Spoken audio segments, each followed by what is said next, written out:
I'm going to start by sharing an experience I had about 8 years ago in January. After I was born again, 8 years ago in January, then 2 years later, about the same time of the year, I had a experience of being excommunicated from the Mormon Church.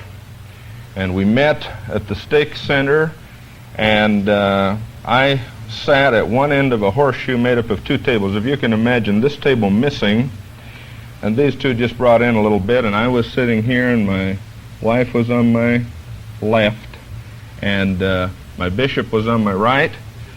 6 Stake High Councilmen sat on this table, and 6 Stake High Councilmen sat on this table. The Stake High Presidency sat across, the Stake Presidency sat across the end of the horseshoe, and that was 3 men plus the secretary. And the business at hand was to excommunicate me. And I had been asked to come, and I had willingly consented to come because I wanted an opportunity to share with these friends of mine what good things God was doing in my life. And I count them my friends to this day, and although perhaps they have a little trouble understanding how I came to the place I did, I believe many of them still count me as their friend. I certainly know that many of them still love me, and I sure love them. That evening, as the excommunication proceeded, I had the opportunity to reflect on how I had come to that point. I thought back of how God had been so good to me. My heart was light that evening because something very special had happened. I had found a personal relationship with Jesus.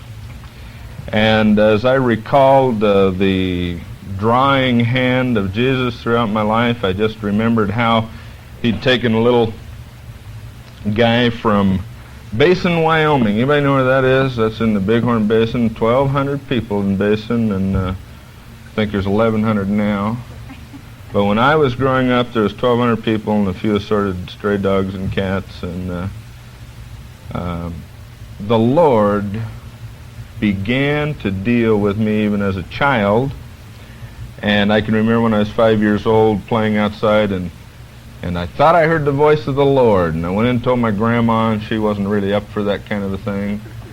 And I think God said something to me. Now, don't get me wrong, I didn't have a vision. I just simply felt like God was telling me that he loved me. And that did something in my heart, and I don't think I ever lost that.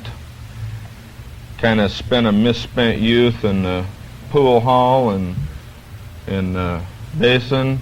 That's where I had to go if I wanted to see my father, because he spent every night there from 6 o'clock in the evening till midnight or 1 o'clock, and then he got up at 6 a.m., took off, and worked all day. Came home, I saw him at supper, and then if I wanted to see him, I could go down to the pool hall and bum dimes off of him. And I was kind of a little street urchin over there, and we got a picture of me when I was about 6. My hair was about the color of Aaron's, and little patches on my knee and bag of popcorn, been to the movies. And but God began to touch me and deal with me, and I always felt like I was seeking God, but now I've come to know that the reverse was true. He was seeking me. And had trouble in high school, got thrown out of high school, had the choice of going to the Navy or the State Youth Training Center, and went to the Navy. And one experience I recall having in the Navy that was pivotal in my life, I believe we had pulled into Hong Kong Harbor, and as we did, we were met by several little sampans, bumboats, and Chinese that were wanting to do business with us, wanting to swap, trade, get us to throw nickels so they could dive over the edge. And the captain of our ship struck a deal with these Chinese that they would paint the ship. He would supply the paint, and they'd paint the ship. And so when I, that evening after chow, when we normally took our trays to the scullery, tonight, we didn't take them to the scullery. We took them to some Chinese who scraped the meat into one bucket and the potatoes in another bucket and the salad into another bucket. And the deal that the captain had made was that they'd paint our ship if we'd supply the paint, and they got our garbage. And I remember that night going out and looking at the lights of Hong Kong across the harbor and saying to myself, what's this all about? Why have I been so privileged? Why have I been so blessed? And as we walked down the streets of Hong Kong and saw little children sleeping in newspapers in the gutters, it just reconfirmed to me that God would have something from us who are privileged. I continued to seek Him, seek His face, the best I knew how. I can describe it as kind of a tapestry in which Jesus would appear occasionally, and He was so beautiful I wanted to follow Him, but I never could lay hands on Him. I never could get a hold of Him. And after I got out of the Navy, I went up and sailed in the Gulf of Alaska with a guy by the name of North Pole Hansen, who was about 80 and charted most of those Alaskan waters, was highly respected. He smoked a little pipe and polished the engine order telegraph, if you know what that is, with his rear end as he steered. He kept the brass polished by sitting on the engine order telegraph, and had another experience there that was kind of interesting to me. Of course, by this time I'd done a lot of reading.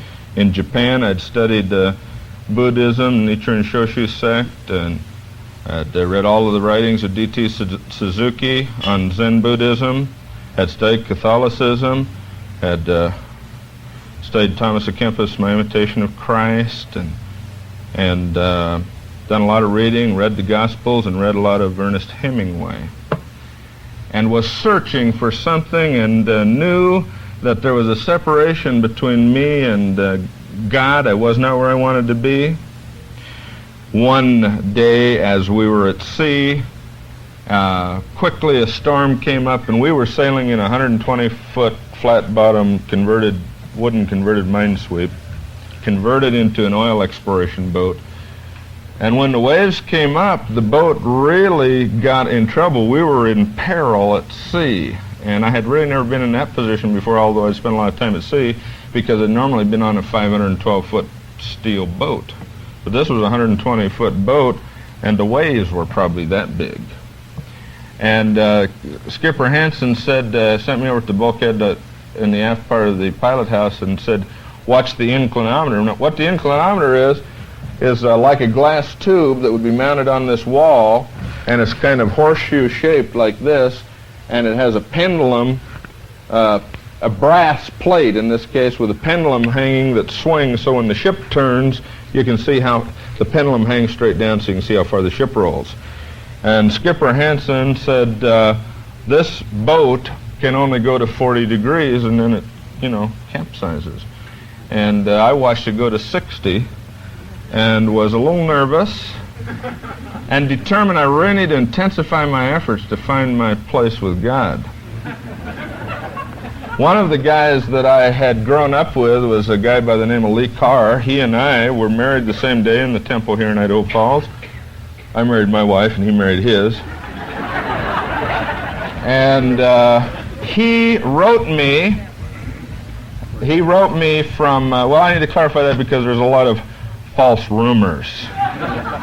But he wrote me from the States when I was in Alaska, and he said, I have found the truth. I joined the Mormon Church.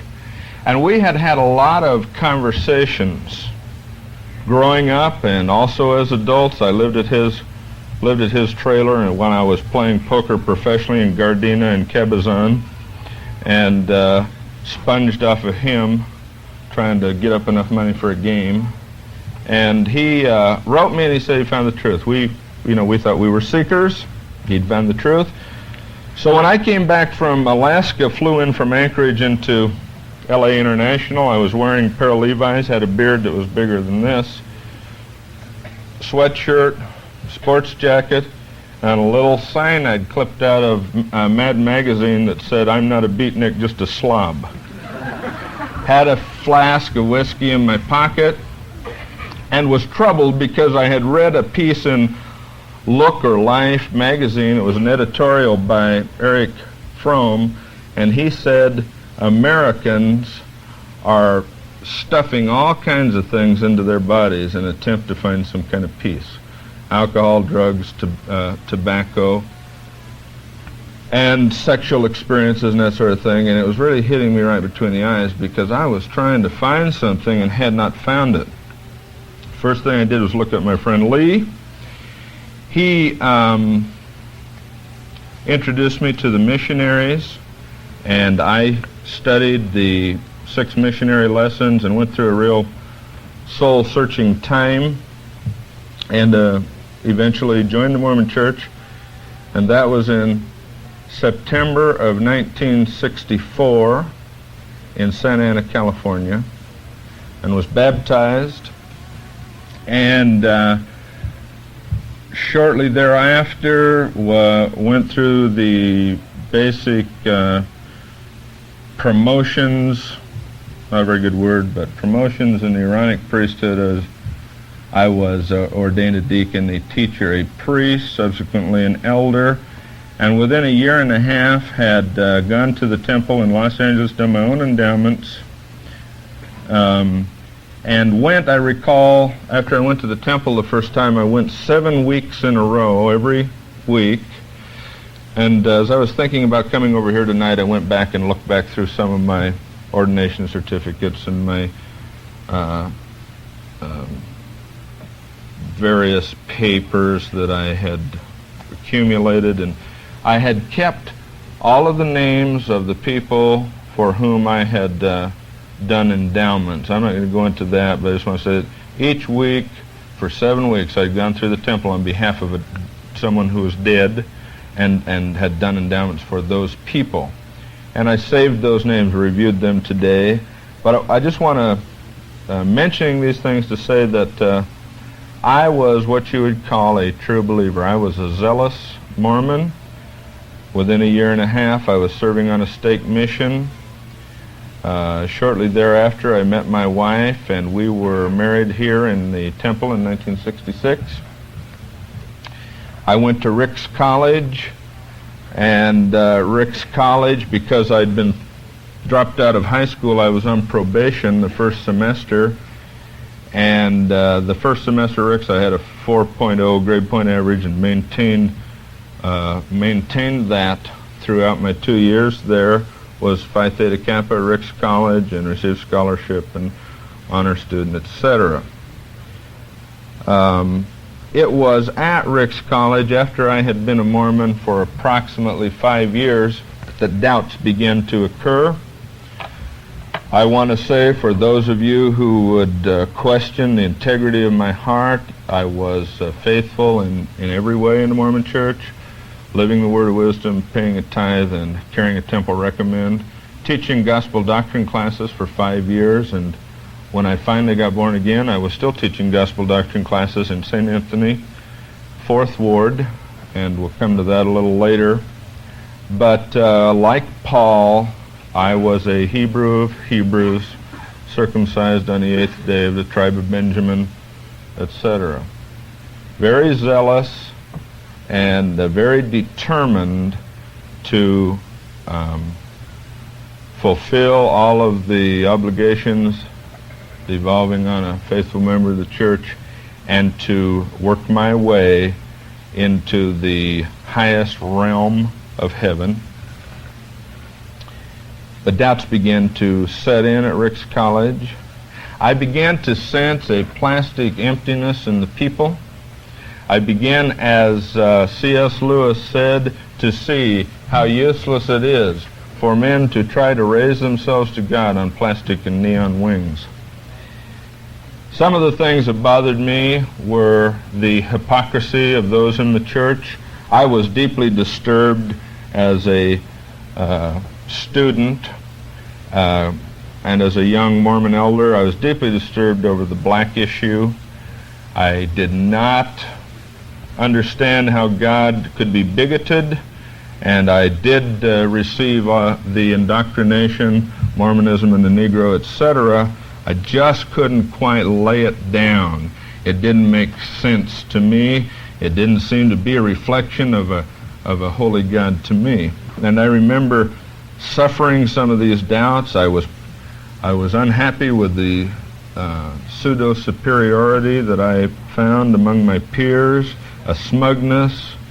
And I remember having several discussions with a teacher at Ricks College who was a good friend of mine even after I was excommunicated up until about a year ago.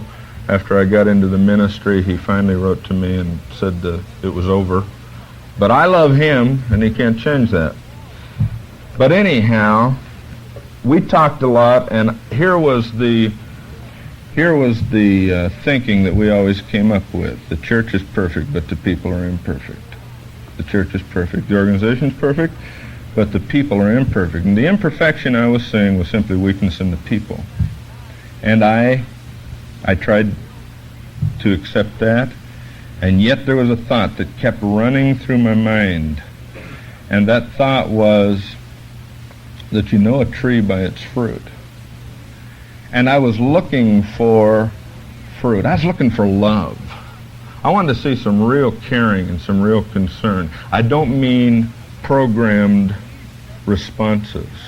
I don't mean a family home evening program or a home teaching program in which we monthly tried to drum the home teachers into getting 90 to 100% of their home teaching done. And on the last day of the month was a scurry of activity as men ran around trying to make sure that the percentages were right on the reports that month. That wasn't what I was looking for. As evidenced, the way I was beginning to feel was evidenced by a couple of things that happened to me. I'd like to relate 2 or 3 little incidents that maybe would give you some idea of the frustration I was beginning to feel as a young Mormon elder who believed that Joseph Smith was a prophet of God, who believed the Book of Mormon was indeed inspired, who believed that the Mormon Church was the Church of Christ, and who believed that this people was blessed more than any other people. Driving back from Idaho Falls one afternoon, about 5 o'clock in the summer, I picked up an old man who was hitchhiking alongside the road, and he must have been at least 85, and he had a patch over one eye, his possessions in a bag, and I gave him a ride, and he told me, and I believed him and saw no evidence of alcoholism or anything else, that he had spent his Social Security check to fly from Anchorage to Los Angeles, and he was hitchhiking to Michigan where he thought he had some family, he thought he had somebody that would, care for him a little bit. So when I got home, we lived in a little apartment, and of course I was a student and broke, and we fed him that night, and I really didn't have room in my apartment. I remember Margarita was sick. I wanted someplace for him to stay, didn't have any money as a student. Those of you who are students know exactly what I'm talking about. So I called the bishop, and the bishop said, why don't you take him across the street? We lived right across the street from a hotel, and he said, why don't you take him across the street and get him a hotel room, and we'll pay for it. So I did. Sunday I went to church, and I want to see if you can guess what the question was asked of me. No. No, the question was this gentleman a member of the church? And I said, no, he was an 85-year-old man who needed $5 for a room, and I didn't have it. And I was told, well, I'm sorry, we can't pay that bill.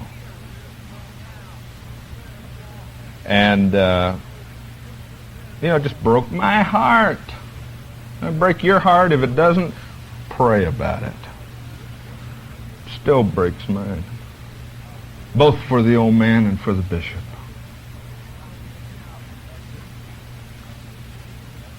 Went to Ricks College, continued going to Ricks College, worked on the newspaper. And at Ricks College had a lot of soda pop machines.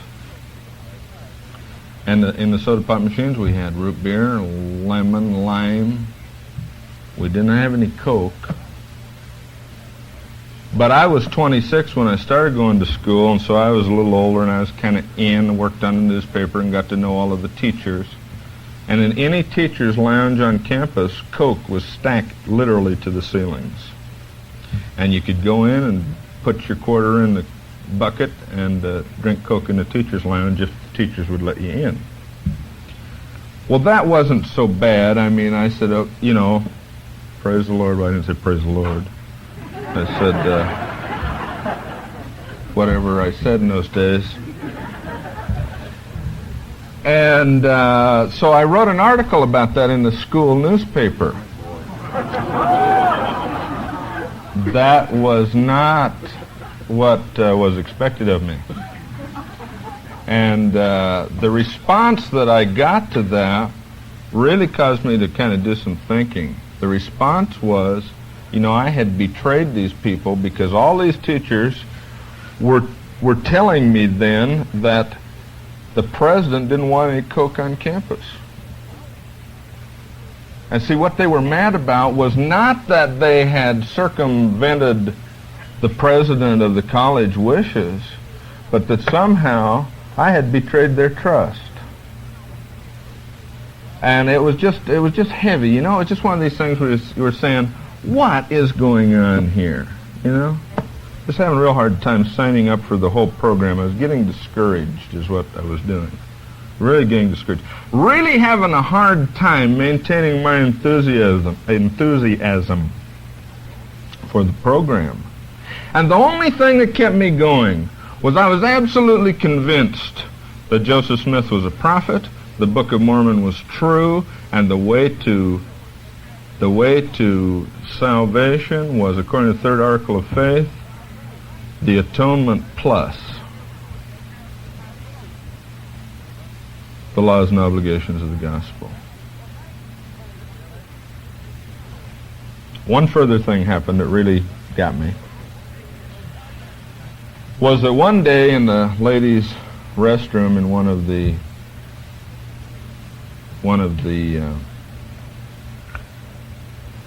dormitories, thank you, a little baby was found in a box. That baby was alive, and as far as I know, the baby's still living. But what had happened is one of the girls had, you know, gotten pregnant, had the baby in the bathroom, left it in the box. And this tremendous sense of coldness swept over me when I said, why could this girl find no one in the community in which she could confide? Why was there no bishop that could understand? Or, let me put it another way, because I want to say, all of the bishops I've ever met have been sweet, sweet people. Why had it not been communicated to her? Why was she so alone? Can you imagine it? Midnight in the bathroom alone, having a baby and leaving it in a box? Why? It's not right. Praise the Lord. Now let me get my composure. I remember talking to a friend of mine at that time, by the name of Jeff Stowe. And Jeff had been raised in a church, and he'd been on a mission, and he said, you know, I can't really sign up for the Book of Mormon, Joseph Smith, that sort of thing, but I want to keep my kids in the church because, you know, they're going to learn a lot of good things. They're going to learn to give talks in sacrament meeting. They're going to learn a lot of good family programs, and they'll be better citizens and stuff like that. And I said, I don't think they're going to learn to be better citizens. I think they're going to learn to be worse citizens. I think there's a tremendous phoniness that's being imparted upon the kids, and that was evidenced by my exposure at Rick's College to tremendous shallowness, tremendous unreasonableness. And I said, I'm staying in the church in spite of the fact that it's not a good program, because I'm determined that it's the Church of Christ. So here we were at cross purposes.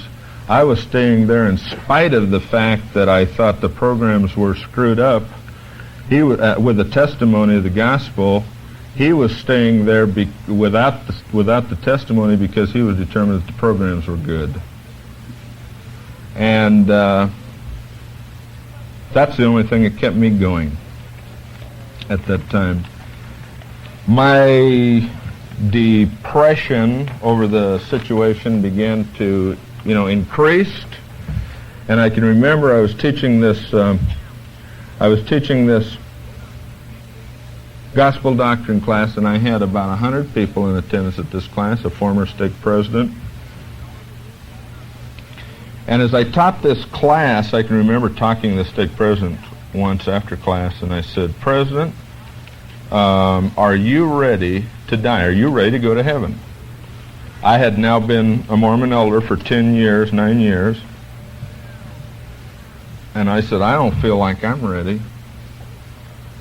He had been in the church all his life. He was 70 years old, and he said to me, he had no more hope than I did. He just said, "Well, I'm trying." And I knew that 10 years later, 10 years of the programs had not really brought me any nearer to God than when I'd started. And in my most honest moments, I had to question what in the world was going on.